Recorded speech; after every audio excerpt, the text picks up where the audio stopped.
तर काल ना रंगपंचमीची फुल अशी धमाल केली, कारण की सकाळी मी ना उठल्याच मला इथे कलर लावला होता. म्हणजे ब्रश पण माझा नव्हता झाला.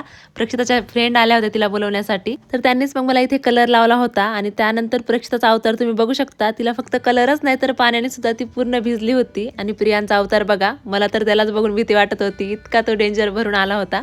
पण लेकरं मात्र ह्या मस्त गोष्टी एन्जॉय करतात. त्यानंतर मला पण माझ्या फ्रेंडचा फोन आला होता की या इकडे आपण रंग खेळूया वगैरे म्हणून. पण मी अगोदर नाही बोलले, माझा स्वयंपाक राहिला म्हणून. परत त्यांचा कॉल आला. इथे असं झालं की आ बैल मुझे मार, गेल्या गेल्या त्यांनी सगळ्यांनी मला भिजवलं, सगळ्यांना कलर लावला, विश केलं. आणि त्यानंतर बराच वेळ आमचा इथे टाइम 1-1.5 तास तरी गेला. म्हणजे गाणे वगैरे लावले होते, बराच एन्जॉय केलं. पण इतकाच वेळ फ्रेंडसोबत घालून खूप छान वाटलं. आणि त्यानंतर घरी आलं तर प्रियान परत कलरने भरलेला होता. म्हणजे त्याने 2दा आंघोळ केली. नंतर मग मी आंघोळ केली. आणि कलरमुळे चेहऱ्याचे स्किनचे हाल एकदम ड्राय होतात. स्किन केअर करून घेतलं, म्हणजे मॉइश्चरायझर तेवढं लावलं. आणि पटकन स्वयंपाकाला लागायचं होतं. सकाळी फक्त नाश्ता केला होता.